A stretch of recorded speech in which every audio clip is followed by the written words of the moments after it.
Ladies and gentlemen, it's Relay on Hot 97. My name is Peter Rosenberg, and gonna get you familiar yet again with another dope new artist who has a lot of conversation going on. Jazz Cartier's in the building. How are you, man? I'm chilling, man. How are you? T-Dot's own. Yeah. Where in Toronto are you from? Downtown. Downtown Toronto. Yeah. But you lived in many places over the years, is that correct? A few. Where are some of the places you lived? Idaho. Idaho. Where in Idaho? Boise. Oh, how was that? Terrible. Really? Nothing good about Idaho? Were the potatoes lit? Yeah, they're very lit. Potato game lit.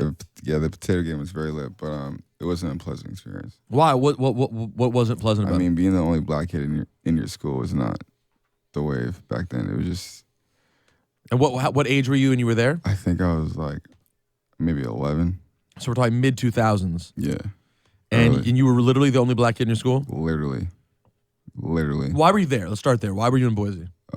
Parents moved around a lot. Yeah. For jobs? Yeah. Military or not? Military. Okay, military. Yeah. And you weren't in a school on a military base. You were just in a regular school. Regular school. And so what did people treat you like? Like, did you actually hear racial things, or was it just the treatment? Like, exclusion? What was it? I heard a lot of shit. Really? Yeah. It was very weird. Like I remember like the first day of school and like certain places, like there's like been a lot of instances where I've been like the only black kid in my school, but like I remember like the first day it was just like everywhere you went, everyone's looking like they've seen an alien, you know? Really? Yeah. It's wild. It's so interesting too, because I just talked to we just had this long conversation with Torre the other day about Torre the journalist about younger people being less race aware and how sometimes now you meet black artists and who are still less conscious of race and their surroundings are less gender and race conscious because people are kind of just open. Yeah. But obviously that's not an experience that you have even been able to entertain because from jump you were thrown right into it's still America and people still notice race a lot. Yeah, very much so. Do you remember the first time as like a kid? Where did you grow up as a kid? Like a little kid? All over? Well, like from like since birth till like age 9, I was in Toronto. You were in Toronto. Yeah. Do you have any recollection from Toronto, which is a very multi-ethnic, diverse place? Do you have any recollection of the first time, like sort of realizing in a public way that you were black? To be honest, no. Because like it wasn't really like a thing, you know? In Toronto. And because like the culture there is so rich that it's like we like wear it with like pride, you know? And like everyone else just like has their own cultures that it's not really like, you don't feel it publicly. Like it's not something that like you like are prideful with like within the house, but then you go outside and then you have to be very like conscious of like for like a 9-year-old or like a kid going into kindergarten, you know, I was just like me, you know, and I never really felt it until I got older and I realized a lot of certain different things. So in Toronto specifically, you think they get it in terms of it being a true melting pot where like everyone is sort of proud of being from Toronto and Canadian more so than they think of, and they're proud of their own background, but everyone has their own background. Yeah, for sure. You know, like there's definitely like the bad apples everywhere you go that, you know, do shit that's uncalled for. But for the most part, I think, you know, growing up in Toronto is much, much more different than growing up anywhere else. When you were a kid, do you remember being like prideful of being Canadian? Or was it just sort of an afterthought? Like people didn't think about any of those things much as you just sort of live life? I didn't really think about it that much. It was just like whatever. It was just like, I didn't like, I became very prideful to be from Canada and more so Toronto once I moved away. And everywhere I went, it's like, where are you from? Toronto. And it was just like the weird looks constantly. And it's like, you're from Canada, eh? You know, like the constant cliches. Although it's funny because a lot of Americans who travel abroad, they'll make jokes and sometimes seriously will tell people that they're Canadian. Because when we have times like right now, for example, this election that's going on that's such a ridiculous embarrassment, thanks to Donald Trump, you overseas, people be, oh, no, just tell them you're Canadian. Yeah, for because sure. no one really has problems with Canadians overseas. They don't. Yeah, like I'm a dual citizen, right? So like when I travel into the States, you know, U.S. passport. U.S. passport. When I go back to Canada, Canadian. But when I go to Europe, Canadian. Canadian all the way. All day. Don't ask me no questions, bro. That burgundy passport. Burgundy. No, No, what is it? It's blue, right? They have blue. You guys are blue also? Yeah. Same Navy as us? Yeah. God, always trying to be like us. Just kidding. That's very interesting. It's interesting to see how people approach it. What are your, as a Canadian/American, what are your thoughts on the election? Have you voted before? I have. You voted. You're 21? 23. Oh, you're 23. Yeah, so So you get to vote for Barack last time? Yeah. Nice. And that was your first time? First time. And have you made a decision this time? I mean, if I have to do it, it's going to be Hillary, obviously. Right. But and you haven't decided whether or not you want to vote? I just think it's all corrupt at like this point, But I'm definitely but just like the whole Donald Trump thing, it's just like, it's still very bizarre to me that this man is actually like in the running to become the president of the United States. I'm just like we're pretty far along. I mean, it's 3 months left, guys. Yeah, I remember it was funny. It's funny. I was like, when is someone going to be like, yeah, this is like a joke, Right, this is over. Yeah. No. It's real. It's very real.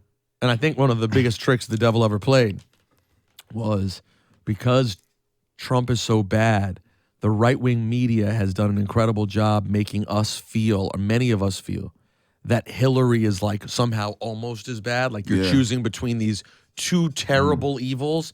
When it's like, no. You're choosing between a psychotic lunatic who's not fit for the presidency. Facts. And a politician who you may agree or disagree with what she's done, but she's let's be honest. I mean, she's arguably the most experienced person to ever run for president. I mean, she's as qualified as you could possibly be,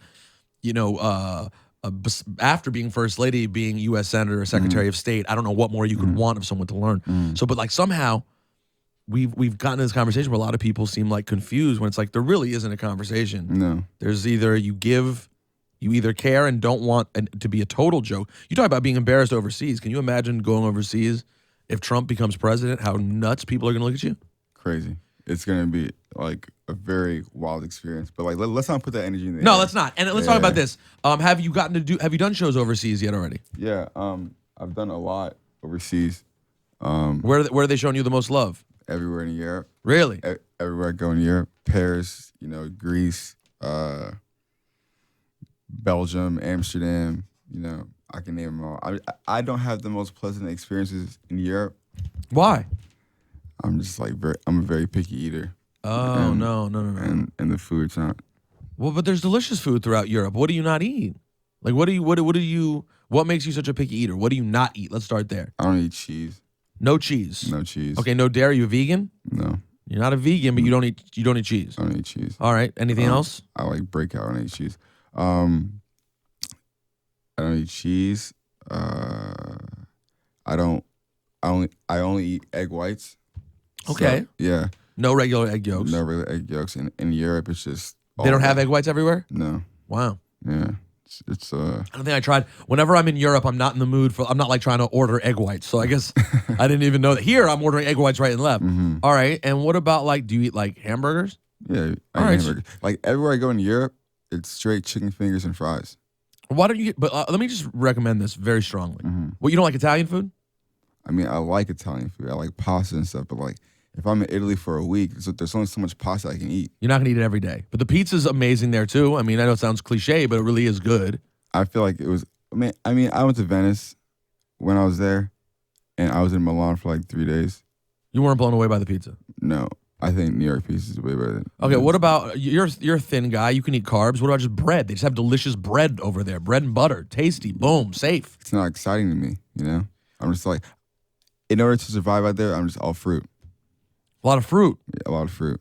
What about, I'm going to say this right now. This may sound silly, but this is the realest thing you'll ever, for all of you mouth breathers sitting at home watching on YouTube who've never left your parents' basement, I got a gem for you. When you go to Paris, or every cheeseburger I ever have in Paris is delicious. I don't know why, but if you go cheeseburger and French fries, it is a safe bet throughout France. That is a very, very safe bet. I feel that. And also, you want to make sure you mess with lots of ethnic food, like Middle Eastern food. Oh, yeah, for sure. Because you'll find that all over Europe. That's what keeps me alive out there. Like the shawarmas, the falafels. Yeah, get your halal, get all that stuff popping. Yeah, that stuff keeps me alive. Other than that, it's just, I'm fending for All right, myself. talk to me about the Lil Wayne record, which apparently Lil Wayne was very touched by. You're 23 years old, so you grew up on Wayne. Grew up on Wayne. Heavy. What's your favorite Wayne album? Favorite Wayne album? Or probably in your case, because you're young, or mixtape, whatever, your favorite Wayne project.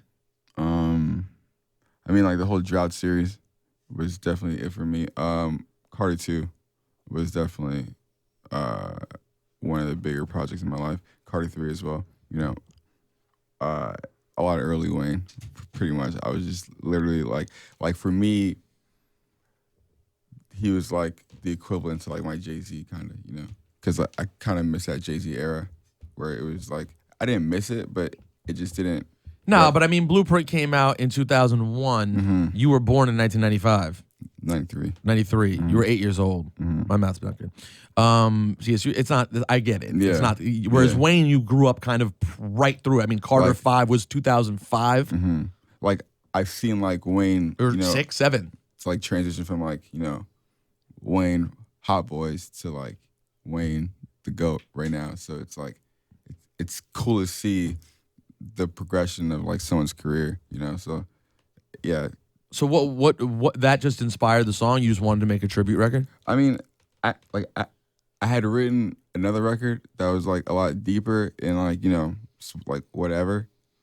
But then I was thinking like if I were to put it out and it were to cross Wayne's path, you know, like what do you want to be like sitting down for like 5 minutes listening to some like somber record, or what do you want to have fun, you know? So I switched it up last minute, did another record. So the more somber one, which never came out, did you record? You recorded it? I didn't record it. Did not. No. You just wrote it. I wrote it. And thematically, was it more about like the things that make his life complex and sort of like some of the more difficult issues? It wasn't like it wasn't like dark or anything, but it was just like, you know, it's Wayne, like, you know, thank you, and like et cetera, like, and like just hinting at like certain popular lines that he's had in like the past, and you know, references, et cetera, et cetera. But I was just like, nah. If I'm gonna do it, I'm gonna make it fun because, you know, he's still here with us, you know. So it's just like celebrate it while he's here, you know. So. Speaking of that, are you as a huge fan of his who's grown up on him? Do you worry about Wayne? Because my recent thing is I definitely worry about Wayne. So it doesn't seem like it never seems like he's doing that well. Is my biggest concern. Yeah, that whole Caesar shit that keeps like popping up. Yeah, it's kind of worrisome, you know. But it's kind of like it's been like the third time in like the past like 3 months, and like he's like, I'm good, you know, always. So I always have good faith. He's always good. Toronto's an interesting place right now. Definitely one of the better runs it's ever had. Obviously, Drake opened a whole lot of doors. Yeah, a lot. Does it feel is there a renewed sense of energy in Toronto? Definitely. Yeah, I feel like there's always been that energy there, but now it's heightened. You know, because it's like a worldwide thing now. You know, everywhere you go. Yeah, I mean, Toronto's had a vibrant, really awesome rap scene forever. Yeah. I mean, for a very long time. I mean, I started going there a lot in the late 90s, and it was popping in the late 90s. Yeah, back in like Maestro, Missing Me, you know, Cardinal, obviously. Cardinal, Socrates. There was like, you know, the Rascals in Canada. They were out west, I think. But like, there was just all, you know, Canada had a really big rap scene always. But obviously, when you have the biggest artist in rap basically is from your town, or one of the biggest. The biggest. It changes. The biggest. I agree he's the biggest. I don't know about the best, but he's in that conversation. But he's the biggest for sure. Yeah. That's what I think the main conversation comes from, right? Is biggest and best. And I think there's my thing is arguably one of the best. No, he's definitely one. I think it's hard to argue he's not one of the best. Surely for the fact that his body of work and his number of hits is arguably I think he has the most hits in rap history. It's very exhausting, actually. It's like going to a Drake show. It's like, fuck. Yeah, this is a lot. Did you go to any of the shows here? Have you been to any of them yet? No, I was supposed to go last night, but I went to the studio instead. Good for you. Put in that work. I mean, yeah, I've seen Drake a million times. Yeah, I'm sure you have. Yeah, I mean, it's the run of hits he's been on is so ridiculously extensive that I mean, there's stupid. I don't think that Drake has made an album as good as either of Kendrick's 2 major albums, but Drake has 1,000 hits. You know what I'm saying? Kendrick has a handful. And in terms of really big hits, Kendrick has 1 or 2. So there, but now Kendrick has 2 absolute classic albums, in my opinion. So it just depends what you're looking for and who your kind of artist is. Yeah. Who else? Is there anyone else that you collaborate with or that you are a big fan of from Toronto? Yeah, like there's like the young scene of kids coming out right now. You know, like Jimmy Prime, who like started the whole Six movement. You know, Donnie Prime is cracked too. Jay Wiz. Jimmy Prime, you say started the Six movement. You mean the whole conversation of the Six? Yeah, you know he's definitely credited for that whole wave. So he started saying 6 from 416 before anyone else did. Yeah, Got it. Jimmy. I grew up. Toronto had 2 nicknames when I was going there.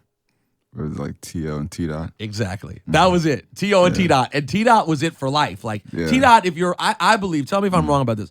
I believe that if you're a real one, and in casual conversation among other people who know Toronto, you're probably more likely to say T-Dot than anything else. Yeah. Right?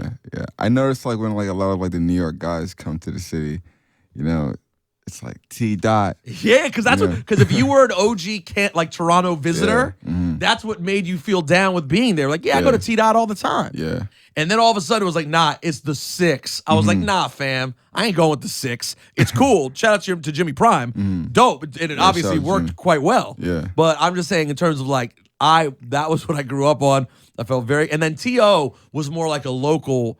T.O. felt more like an actual Torontonian way to say it. Yeah. I was more of a T.O. guy. Than a T-Dot guy? I was more of a T.O. guy. Like T-Dot was more fun. You know what I'm saying? Like the out-of-towners or the old heads? The old heads. Okay. You know, and like, you know, all respect to them, it's all cool, but like T-Dot just sounded weird to me. It sounds a little corny. Like T-Dot inherently sounds a little corny. You know, but T.O. sounds like proper. I was more of a T.O. guy. All right. You know? I think it's a very interesting conversation. It's funny too, because I moved out of DC when I came up here like 9 years ago. Yeah. And when I moved out of DC, like literally the minute I left, the DMV started. So it's been very weird for me because it became the DMV and I've been gone the entire time. Yeah. So sometimes when I like rep it and I'll say, I'm like, yeah, where my DMV people at? It always feels odd to me because to me, you always just refer to the whole area as DC. Yeah. Even though like I'm from Maryland, you just didn't bother really getting specific about it because you were like, whatever, we all know we're basically from DC, even though where I lived was nothing like DC even at all. But it was 5 minutes away from. So Jazz Cartier, where can people get your most recent projects? On SoundCloud, correct? SoundCloud, Apple Music, iTunes. And what is the name of it? Hotel Paranoia. And so explain Hotel Paranoia a little bit. It's an extension from my first project that came out last April. Okay. That was Marauding Paradise. And, you know, within that paradise comes a Hotel Paranoia. You know, it just came from like traveling and like the recent, you know, brings of success, I guess, you know, like the start of it and a lot of, you know, second guessing and all that stuff that comes with it. So that's where the title came from and like the whole theme of the project. So. And your live performance is a big part. You supposedly do crazy things like you hang off chandeliers and you jump like 300 feet in the air and you skydive and what's it called? Crowd surf and do all stuff like that. Yeah. Where did you get that from? Was that just a part of you that you always wanted, like when you would see others do it? I mean, like just having the really live stage show. Like before I was like rapping heavy. Yeah. Like if you knew me in the city, I was pretty much like that guy on like the ceiling of every party, you know, doing some wild shit, hanging off of shit. But I got to tell you, I'm talking to you right now. We've been hanging out for like 45 minutes. I really don't sense that from you at all. You do not look like a guy who be hanging off a chandelier. Everyone says that. Yeah, you look like a guy who be sleeping on a chandelier. It's just hard for me to picture. What happens to you when you get in the club? It's that like adrenaline, man. It like gets to me, and it's just like I just start seeing stuff. So Jazz Cartier is about to hit the road. You're going on a 30 city tour? 40 city tour? 40 city tour. And you're hitting everywhere. So when people 39, I'm not doing that show in Toronto. All right, you're not doing Toronto. I'm not doing Toronto. F Toronto. I see where you're at. Turning on your city already. Nah, never. No, but when you do these, when people see you pop up, they should know it's a turn up. Like when you see Jazz Cartier's coming to town, Oh, know what yeah. you're signing up for. Oh, they know by now. Okay, Yeah. people know it's not like a lay back and chill. It's like it's gonna be lit. See, like I fucked them up kind of because like when they see like interviews, like oh this guy's gonna chill, but then they come to the shows and it's like See, exactly. So you and I will see each other at interviews, and I won't see you at shows. But I'm old as fucking washed. His name is Jazz Cartier. Jazz Cartier. He's got a project out right now called Hotel Paranoia. Very interesting guy. Enjoyed this conversation. Glad we got you water. It's a pleasure. Oh, yeah. Hip Hop Mike Finally. coming through as per usual. Shout out to Mike, man. Pleasure seeing you, bro. It's a pleasure seeing you. Jazz Cartier.